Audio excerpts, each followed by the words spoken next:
अस्सलाम वालेकुम नाज़रीन, मैं हूँ आपका मेज़बान मेहदी हसन आमिर और आप हस्बे साबिक हस्बे मामूल अपना यूट्यूब चैनल सोनी धरती देख रहे हैं। अल्लाह ताला आपको खुशियाँ अता फ़रमाए। मेरी कोशिश होती है कि नए नए प्रोग्राम नए नए अंदाज़ में आपके सामने पेश किए जाएं और इसके लिए मैं अपनी पूरी कोशिश कर रहा हूँ। फ़ैसला आपने करना होता है। सलाहियतें हमारे इलाके में बहुत ज़्यादा हैं, टैलेंट की कमी नहीं है और कभी कभी ये टैलेंट जो है हमारे जब सामने आता है तो हमें पता चलता है कि ये टैलेंट कितना ज़बरदस्त है। टैलेंट होता ही ज़बरदस्त है। आज मेरे पास एक नौजवान मौजूद हैं जिन्होंने बहुत सी कामयाबी हासिल की हैं। तालीम के शोबे से इनका ताल्लुक़ है। बड़े टैलेंटेड नौजवान हैं और इस वक्त स्क्रीन पे आपको नज़र भी आ रहे हैं। मेरे इस प्यारे से भतीजे का बेटे का नाम है शाहज़ेब हसनैन।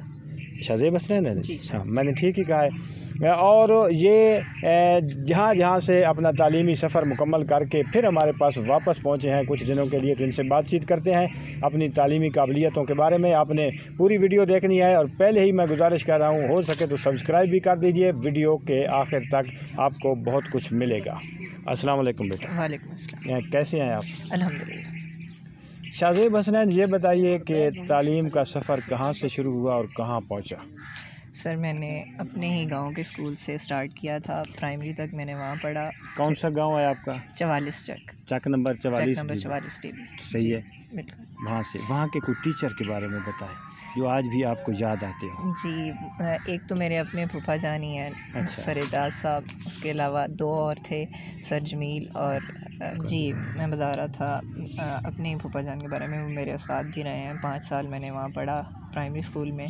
सही है। बहुत ही अच्छे दिन थे और हमारी बेस बनाने में उन्होंने काफ़ी हेल्प की है। हमारे वो जो टीचर्स थे उन्होंने। सही है। इसके बाद मैं 1 साल के लिए जंडावाला गया था। सही है। और 1 साल हमने वहाँ पढ़ा, लेकिन कुछ मसले थे उसकी वजह से फिर हम छोड़ के आ गए और फिर हमें एक्सीलेंस मिला और हमारी जो बेस्ट बेस बनी है, जो हमने सबसे अच्छा पढ़ा है ज़िंदगी में, वो एक्सीलेंस में पढ़ा है। एक्सीलेंस तकरीबन 4 साल यहाँ पे पढ़ा हूँ। फिर मैं यहाँ पे आपके स्टूडेंट्स में, क्लास फेलोज़ में या स्कूल फेलोज़ में आपका सबसे ज़्यादा हरीफ कौन था जो आपको टफ़ टाइम देता था मुकाबले में? हरीफ तो नहीं कहेंगे, बस चलें ये कह लें कि एक हेल्दी कंपटीशन था।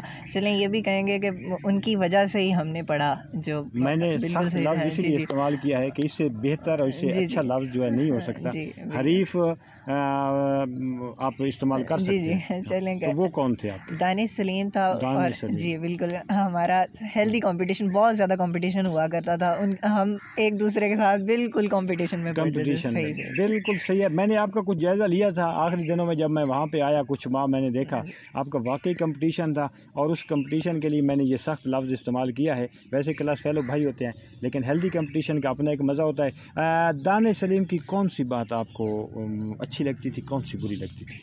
अच्छी तो वो मेहनती था। अगर वो मेहनत करता था तो हम भी मेहनत करते थे। आप उसके मुकाबले के लिए तैयार रहते थे? जी बिल्कुल। और बाकी थोड़ी सी फिर नेगेटिविटी आ ही जाती है, लेकिन ठीक था। अगर हमने वो ना पढ़ा होता, तब इतनी ना मेहनत की होती कंपटीशन में इतना, क्योंकि अगर कंपटीशन के बगैर पढ़ते तो हमने वही पढ़ना था जितना हम वैसे नॉर्मल पढ़ते। दानिश सलीम में जेलसी थी, खुली बात करें? थोड़ी सी थी, इतनी ज़्यादा भी नहीं, थोड़ी सी तो थी। ऑटोमेटिक हो जाती है थोड़ी सी। हाँ, जिस स्टैंडर्ड पे जाके आप कर रहे थे ना, काम कर रहे थे, तो उसमें यहाँ रख दें, उसमें नेगेटिविटी थोड़ी सी आ जाती है। इंसानी और उस एज में वैसे भी थोड़े हम बच्चे होते हैं। हाँ, तो थोड़ी सी होती है। हाँ उसमें होती है। इसलिए मैंने आपसे पूछा ना कि ये होता है। अच्छा, तो फिर आप हारे या जीते, सीधे सीधे लफ्ज़ों में मैट्रिक में? अब नहीं, अच्छा हारे जीते को छोड़ें, आप अपने भाई का भरम बना रहे हैं। आपके नंबर ज़्यादा थे या दानिश? मेरे नंबर? तो फिर आप जीत गए। मैं यही कहना चाहता हूँ, बात फिर आगे की भी होगी। तो दानिश सलीम आपसे हार गए, ठीक है, लेकिन हाँ वो हार नहीं है।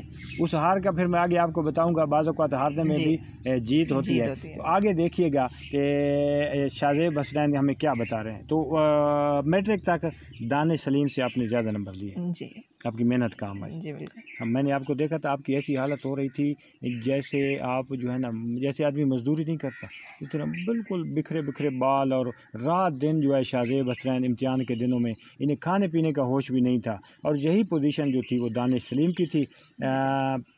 फिर कहाँ चले गए आप दोनों? फिर मैं रीडर कॉलेज सरगोदा गया था। नंबर कितने मैट्रिक में बने थे? मैट्रिक में 1066। 1066। ये उस दौर की नाजरीन बात है जब कोरोना का ये बला नहीं आई थी, और 1066 जो है वो ऐसे समझें कि बहुत मुश्किल से हासिल किए जाते थे। ये बाद में कुछ जो है 1100 में से 1150 भी लोगों ने लिए हैं। उस वक्त ये नहीं था। 1066 बहुत ही ज़बरदस्त नंबर समझे जाते थे और थे भी सही। अच्छा, उसके बाद आप सरगोदा चले गए? जी, उसके बाद मैं सरगोदा गया था, रीडर कॉलेज सरगोदा। वो थोड़ा सा बुरा टाइम था, चलें यहाँ से बाहर जाना और हॉस्टल में रहना। हाँ, एक नई ज़िंदगी होती है, एक नया तजुर्बा होता है। थोड़ा मुश्किल था। ठीक है, कवर अप हो गया था, मेरे मार्क्स भी कम आए और कुछ रीज़न्स थी उसकी वजह से, और बाकी ठीक है, अल्लाह का शुक्र है। उसके बाद फिर मैं एडमिशन अच्छा हो गया। एफएससी आपने कर ली? जी, एफएससी मैंने सरगोदा से की। कितने नंबर हुए एफएससी में? उसमें मेरे 960 थे। माशाल्लाह, प्री अच्छा इंजीनियरिंग में। जी। अच्छा, इंजीनियरिंग में, प्री इंजीनियरिंग में। जी। अच्छा, तो उसके बाद वहाँ पे आपका तजुर्बा कैसा रहा कॉलेजेस का? प्राइवेट कॉलेजेस, बड़े कॉलेजेस होते हैं, फीसेस भी ज़्यादा, आपकी तो नहीं होंगी? जी, मेरी तो नहीं थी। हाँ। पढ़ने में तो बहुत ज़्यादा अच्छा एक्सपीरियंस था। बिल्कुल अच्छा रहा, उन्होंने अच्छा पढ़ाया। सही है। बाकी कुछ खुद की कमियां थी, वो रह गई। चले, आप शायद इधर उधर भी कुछ थोड़ा सा जॉब के या किसी और सिलसिले में भी कुछ बिजी नहीं, थे? मैंने जॉब के लिए कोई ट्राई नहीं किया। टेस्ट वगैरह के लिए गए थे? जी, टेस्ट वगैरह मैंने दिए थे जितने भी थे। वो टेस्ट किस चीज़ के थे? एक तो ये लम्स के ही थे यूनिवर्सिटी के लिए, और इसके अलावा यूनिवर्सिटीज़ के लिए मैंने अप्लाई किया था। बाकी उसके अलावा कोई टेस्ट नहीं था। अप्लाई आपका कामयाब रहा? जी, मैंने लम्स के लिए अप्लाई किया था, और इसमें अगर मेरा हो गया था तो इसलिए मैंने फिर इंजीनियरिंग का भी टेस्ट नहीं दिया था। अगर लम्स में हो गया था तो मेरा इरादा था कि मैंने इसी में ही जाना है। अब आप लम्स में हैं? जी। लम्स में आप एफएससी के बाद आपने वहाँ पे एडमिशन लिया? जी, मैंने। तो लम्स क्या है, हमारे नाज़रीन को सादा सा बताएं। लम्स, हम ये लफ्ज़ इस्तेमाल कर रहे हैं, कुछ को पता होगा, कुछ को नहीं होगा, तो ये क्यों आपने अप्लाई किया और ये क्या चीज़ है? जी, Lahore University of Management and Sciences. अच्छा। एक छोटी सी दुनिया है अलग से। अच्छा। जी, बहुत ही अच्छी यूनिवर्सिटी है। पढ़ाई के लिहाज से तो बिल्कुल ही बेहतर है ना। अच्छा। और बाकी थोड़ी सी मिसकंसेप्शंस हैं बाहर के लोगों को कि वहाँ का माहौल अच्छा नहीं है, ये है वो है। लेकिन मैं कहूँगा कि अगर कोई वहाँ जाके देखे, बाहर से कहना तो लोग कह देते हैं कि ठीक है जी, माहौल नहीं बेहतर, ये नहीं है, वो है। लेकिन अगर कोई जाके देखे, 2-4 दिन रहे, तो वो खुद राज़ी हो जाएगा इस बात पे कि वाकई में बेस्ट है। ज़बरदस्त। अच्छा, आपने एफएससी किया, उसके बाद लम्स में आप पहुंच गए, एडमिशन आपका हो गया। जी। तो आप यहाँ क्यों हैं? सर, मैं रंगपुर बगूर में आप इस वक्त क्यों?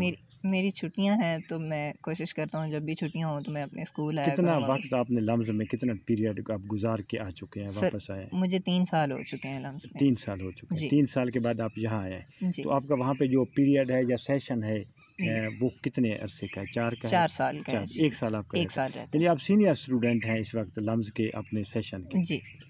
1 साल आपका इंशाल्लाह मुकम्मल होगा, अच्छे नंबर होंगे, उसके बाद क्या प्रोग्राम है? सर, उसके बाद मेरे पास 2 ऑप्शंस हैं, या तो मैं पीएचडी के लिए जाऊँ और या जॉब के लिए। सब्जेक्ट आपका लम्स में कौन सा आपने चूज किया? Electrical engineer. इलेक्ट्रिकल इंजीनियरिंग हमारे जहन में आता है बिजली ठीक करने वाला। जी। ठीक, आप इसकी भी वजाहत कर दें ताकि देखने वाले को पता चले कि ये नौजवान जो है कितना काबिल है। जी, ऐसे ही होता है, जब भी अगर कोई इलेक्ट्रिकल इंजीनियर का नाम लेता है तो वो समझते हैं कि वही काम करेगा जो इलेक्ट्रिशियन का है, या इस तरह वो जो हमारे अड्डे पे बैठा हुआ बंदा कर रहा है। जी, वो इसी तरह समझते हैं। लेकिन इलेक्ट्रिकल इंजीनियरिंग की भी आगे बहुत सारी फील्ड्स हैं। अब जैसे कि मेरा मेजर है इलेक्ट्रिकल इंजीनियरिंग, लेकिन साथ में मैं कंप्यूटर साइंस में माइनर भी कर रहा हूँ। अच्छा। अब मेरी मर्ज़ी है कि मैं इलेक्ट्रिकल इंजीनियरिंग कंटिन्यू करता रहूँ या फिर कंप्यूटर साइंस को कंटिन्यू कर लूँ। दोनों चीज़ें मेरे पास, ये दोनों फील्ड्स हैं अभी के लिए। आप ये कर लेते हैं सारा कुछ जी, तो फिर आप कहाँ तक पहुँच सकते हैं? आपकी परवाज़ कहाँ तक होगी? आपने इलेक्ट्रिकल इंजीनियरिंग कर ली, साथ वो माइनर्स भी कर लिया जो आप कर रहे हैं, आप क्या कुछ कर सकते हैं सर? स्कोप इसका कितना? जी, इसके बाद मैं किसी भी जो इलेक्ट्रिकल इंजीनियरिंग या कंप्यूटर साइंस के रिलेटेड कंपनी है उसमें अप्लाई कर सकता हूँ, जिसकी स्टार्टिंग पे भी काफ़ी सारी होती है। अगर आप किसी अच्छी कंपनी में जब कोई गाड़ी शाड़ी भी मिलेगी? जी, मिल जाती है, उसमें वो कोई मसला नहीं आता। है कोई जो है वो कोठी वगैरह भी मिलती है? वो डिपेंड करता है आपकी जॉब की कितनी देर लगती है, क्योंकि शुरू में आपको मेहनत करनी पड़ती है। तीसरी चीज़ मैं नहीं पूछता, अब सैयद बादशाह हैं, एक और भी इंसानी ज़िंदगी की ज़रूरत होती है तो वो चलो बाद में होगा। अच्छा, आपने 2 कामयाबियाँ जो है ना बताई हैं। हमारे यहाँ यही चीज़ें देखी जाती हैं, सैलरी अच्छी हो और फिर गाड़ी, बैंक बैलेंस ये हो, ये उसमें हो सकती है, हासिल हो सकती है। जी सर, अगर उससे बेहतर चीज़ है, अगर आपको पीएचडी में अगर आपको कहीं एडमिशन मिल जाता है ना, तो वो उस जॉब से बेहतर है, क्योंकि वो जो जॉब है वो आप करेंगे, जो 3 साल में काम करेंगे ना, या 4 साल में, 5 साल की पीएचडी है इसके बाद, अगर आप वो करते हैं, अगर पीएचडी तो फुली फंडेड होती है, आपको उसमें पैसे भी नहीं लगाने पड़ते, कुछ भी नहीं करना, सिर्फ आपने रिसर्च करनी है जाके किसी भी यूनिवर्सिटी में। तो अगर आपका वहाँ एडमिशन हो जाए तो उससे बेस्ट तो चीज़ ही नहीं है। 5 साल बाद अगर कोई पीएचडी करके आता है तो वो उससे बेहतर होता है, जो वहाँ पे 4 साल काम कर चुका होता है ना। ये भी नहीं होता कि चलें आप निकलें और उसी साल में आपको जॉब मिल गई है, मेहनत करनी पड़ती है, शुरू में पे भी थोड़ी कम होती है, तो उससे बेहतर होता है अगर किसी को पीएचडी के लिए वो मिल जाए। तो अगर नहीं मिलता फिर भी जॉब के लिए तो जॉब तो है ही है, जॉब है। यानी एक बहुत बड़ा टारगेट है जो इंशाल्लाह आप उसके करीब पहुंच चुके हैं। जी बिल्कुल, उसके हासिल करने के। ठीक है, आप वापस चक में आएंगे? जी बिल्कुल आऊँगा। आएंगे, कब आएंगे? सर कुछ देर के लिए तो नहीं आऊँगा, कुछ सालों के लिए कहूँगा अगर नहीं, क्योंकि मुझे जॉब के लिए, जॉब तो ऑब्वियसली यहाँ नहीं मिल पाएगी। हाँ, कोई नहीं इस तरह की जॉब नहीं हो सकता। जी, वो जॉब अगर कहीं बाहर ही मिलेगी तो वो मुझे जॉब तो करनी पड़ेगी, काम करना पड़ेगा, कुछ सालों के लिए करना पड़ेगा। आप कितना वक्त बाहर गुजार चुके हैं मैट्रिक के बाद? मैट्रिक के बाद 6 मुझे साल, 10 साल, कितने? सर 5 साल हो चुके हैं मैट्रिक के बाद बाहर गए। 5 सालों में कौन सी बात है जो आपको याद आती हो, जो आपके दिल में थोड़ी सी एक जो है ना लहर सी गुजरती हो? रंगपुर की, चक के खेत, कोई ऐसा लम्हा?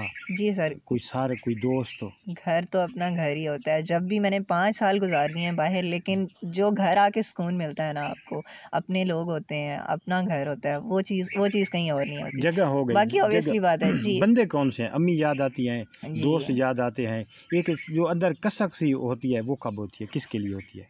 जी, मुझे अम्मी और मेरे छोटे भाई हैं, उनके साथ काफ़ी मेरा प्यार है, तो वो ज़्यादा याद आती है। वो आपको याद आते हैं, ठीक है। अब आखिर पे ना कोई मैसेज दीजिए हमारे जो है ना नौजवानों को। फिर अच्छा, हमाद साहब के साथ आपके ताल्लुकात कैसे हैं?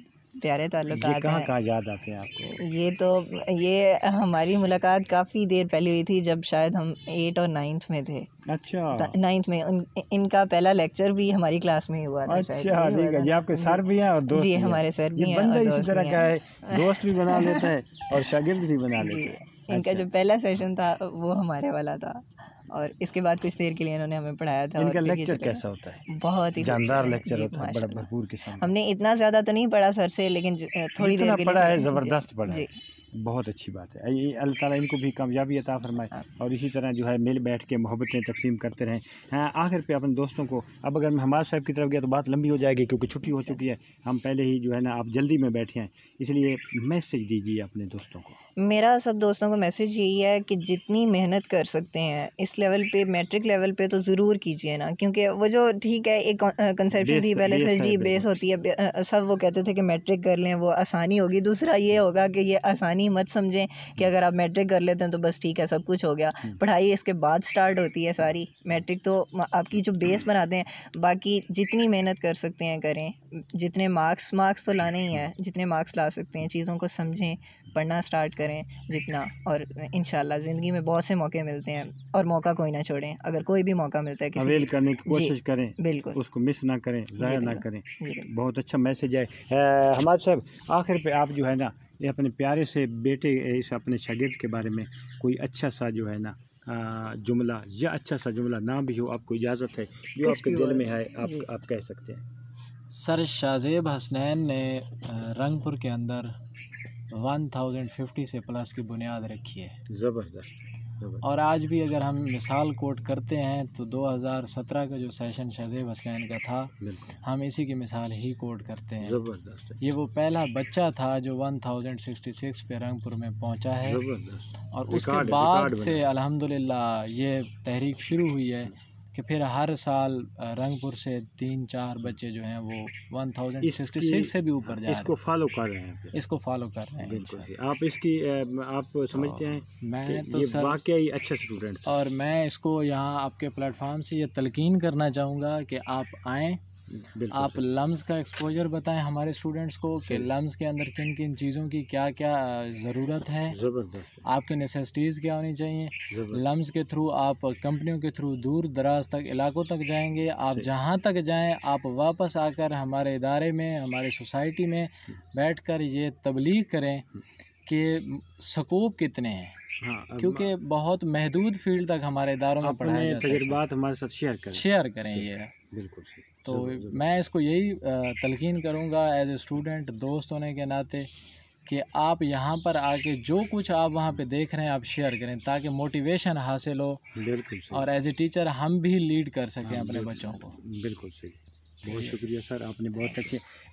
नाजरीन, आपने सर हमाद साकिब साहब जो MSc ऑनर्स हैं, पढ़े लिखी शख्सियत हैं, उस्ताद हैं यहाँ पे, उनकी गुफ्तगू भी सुनी। और हमारे बेटे जो जिनके बारे में आपने पूरा तारुफ सुना, शाहज़ेब हसनैन, सैयद शाहज़ेब हसनैन, इनकी कामयाबियाँ भी आपने जो है सुनी हैं। अल्लाह ताला दोनों को कामयाबियाँ अता फ़रमाए। नाजरीन, आप भी खुश व खुर्रम रहें, हमारे चैनल को देखते रहिएगा। अगर आप अपने कमेंट्स में हमारी रहनुमाई करते रहें तो हमारे लिए बहुत अच्छा होगा। थोड़ा सा वक्त निकाल के कमेंट सेशन में कुछ ना कुछ लिख दीजिएगा ताकि हम मज़ीद बेहतरी ला सकें। आप सबका बहुत शुक्रिया। अल्लाह हाफ़िज़।